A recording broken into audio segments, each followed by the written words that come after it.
We are presented with facts that should be accepted as history. Accepted presentations of principles and essentially undisputed interpretation of teachings. Or are we perhaps obliged to read beyond historical and accepted accounts, to explore more critically, to seek better understanding of context, and importantly ask the question, who writes history and why have they written it? Let me explore two examples. I, like many others, grew up in the belief in the extraordinary sacrifice of so many lives during the Second World War. I was taught that it was a just war and a necessary sacrifice. There remains, at least for some, and nonetheless, an echo of doubt that sounds across the millions and millions of lives that were destroyed or damaged as a consequence of the 5 years of conflict. There is relatively little disagreement that the seeds of the Second World War were planted with the inequitable imposition and settlement at Versailles following the First World War. A number of those involved in decisions in the 1930s, political decisions, were pilloried as appeasers. And the debate continues within the context of the guilty men. Although perhaps on their part an intrinsic desire for peace and the remembered slaughter and horrors from a war only perhaps some 20 years or so earlier would not necessarily amount to appeasement. Astor considers some evidence of an under-resourced, politically unstable and overstretched British Empire, perhaps unable to marshal significant resources to support war in practical sense. What is significant is the timeline. The Second World War started in September 1939. We sometimes have to remind ourselves that Britain declared war on Germany, as it did for the First World War, and it wasn't the other way around. And that war was declared ostensibly to defend Poland, a country that Britain could not possibly protect at that time, and with the military forces and resources she had available.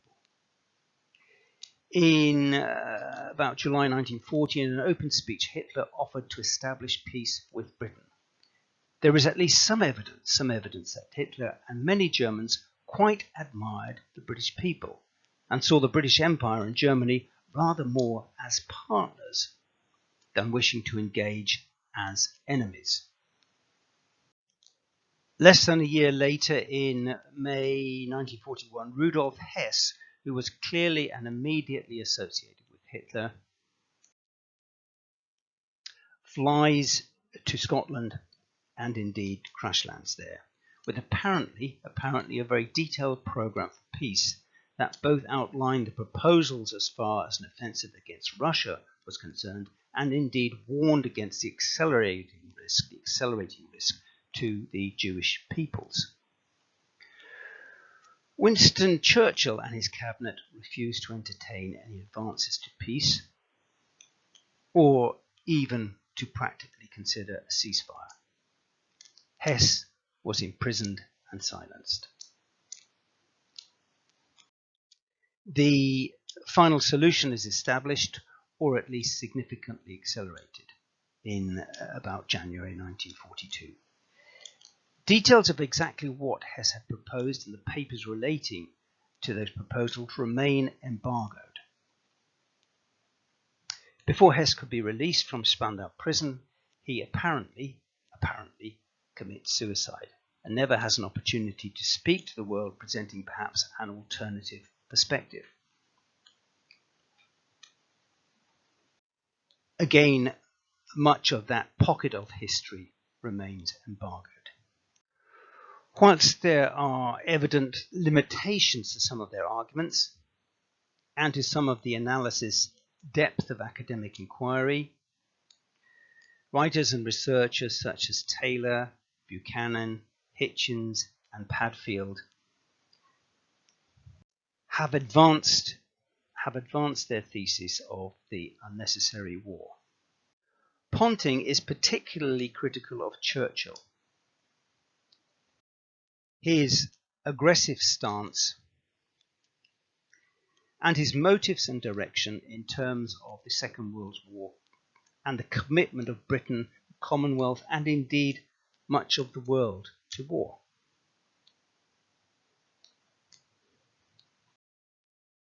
Churchill's account of the war and rationalization to decisions were often interpreted through the lens of Churchill's own written works. There might well have been justifiable doubt as to the honesty and integrity of the Nazi offer or proposals, or the fear that a successful Russian campaign would have further advanced Nazi Germany. However, Britain was numerically, militarily, and economically crippled as a consequence of the Second World War. Stalin was directly or indirectly responsible for countless millions of Russian deaths. Russia emerges as a dominant threat and one that continues to threaten. Poland, for whose protection Britain apparently declared war, was decimated by 5 years of conflict and then occupied for more than half a century and subjected to Russian communism, from which it only now continues to emerge. Germany remains the most dominant economy in Europe, and Britain continues to struggle.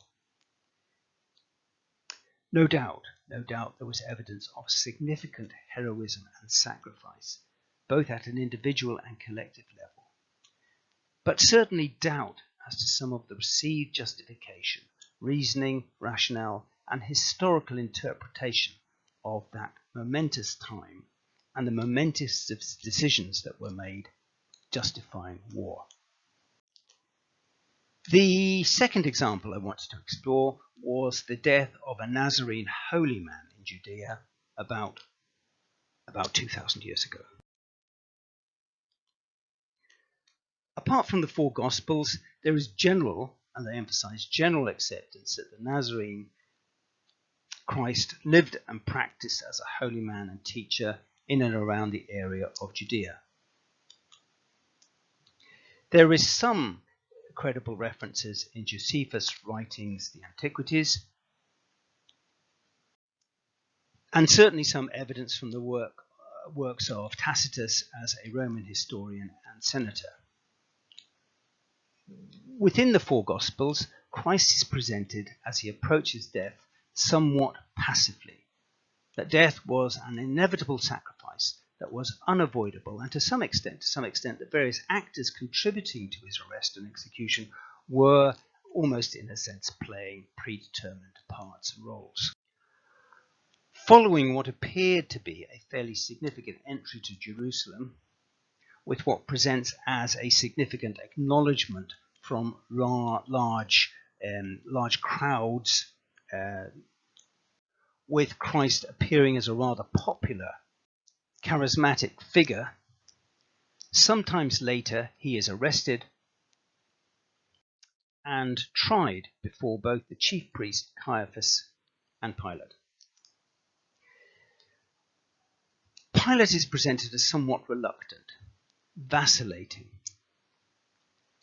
almost pressured into action, possibly even a man of some integrity. If one looks at Matthew and perhaps Luke 23:13, Pilate perhaps even eager to achieve some degree of justice for the accused. Hardly discussed and certainly not emphasized in conventional Christian teaching, in Mark 15:7 there is mention of an uprising in Jerusalem, with Christ there at the same time as Jesus Barabbas and Jesus Barabbas is one of the perpetrators, apparently. This isn't generally explained or explored in much, or at least in some of the Christian teaching. Exactly what uprising? And was it merely chance that this corresponded with Christ's presence in Jerusalem? The King James Version of the Bible refers to Christ being crucified with two bandits or thieves. But Romans didn't crucify for relatively minor offences. There were exceptions, but generally the Roman state crucified for treason, threats to the state. An alternative translation of the two co-executed with Christ was that they were executed as terrorists. Why would Christ then be crucified with two terrorists? And again, was this by chance? Or because Christ was somehow involved with what was going on in Jerusalem at that time? Josephus, in contrast to Scripture, presents Pilate as rather corrupted. A figure that lacks integrity, giving and receiving bribery, at times brutal, and holding the Jews in contempt.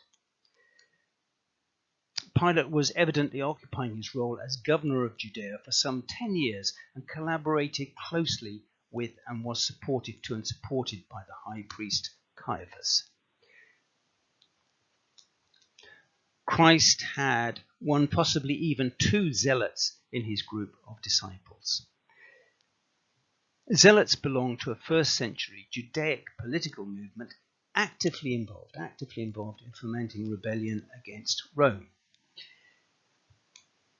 Peter was evidently armed in the Garden of Gethsemane. For a group presenting as focusing on non-violence, why would a significant member of the group carry a weapon? This presents the possibility that rather than a passive and somewhat gentle figure travelling inevitably to death by execution, Jesus actually performed to a revolutionary program as a positive disruptor. The possibility then emerges that the mission had presented, that is, Christ's mission had presented the opportunity to engage the peoples and from Judea to Rome, as indeed a version of Christianity, and only a version of Christianity then becomes the accepted religion of the empire some nearly 3 centuries or so later. But in an immediate sense, a revolutionary message which would then have been delivered in its original form. Could this perhaps then have avoided the fall of Jerusalem and the destruction of the temple? Further brutality within Rome and the Roman Empire, and indeed stretching across centuries. A chance then to turn the tide of history. A genuine attempt that at least partly and critically failed. Was that failure then perhaps part of, or indeed the essence of, Christ's suffering on the cross? Kings, or those orchestrating the translation of the original Greek, were perhaps less than eager for a revolutionary and socially, politically disruptive Christ figure to emerge from the passages of Scripture. In addition, the early writers of the Testaments had to confront a very brutal Rome engaged in Christian persecution, and therefore perhaps attempting to separate Christ from a Roman charge of treason and to represent Pilate and by association Rome in a more humane and nuanced form. Mogoy suggests the role and impact of strategic ignorance with tendency to suppress inconvenient information or information that might be seen as dangerous. Klintman notes how we tend to immunity with information that challenges assumptions. And if we are to allow assumptions to be challenged, we tend to require sometimes impossible amounts of evidence or proof. Klintman is particularly dismissive of such opinion represented as science, and therefore sits as unchallenged. Two examples of accepted text or accepted interpretations of history. Where an alternative working through could have so changed the course of countless lives, and the received history misinterprets both key actions and motivations, but also masks the role of the history writers or translators. History cannot be changed, but in order to guide future action, history needs to be read and interpreted accurately and relatively free of propaganda and erroneous presentation. Always inquire of the authors. Inquire who the authors are and challenge their motivation in writing the history.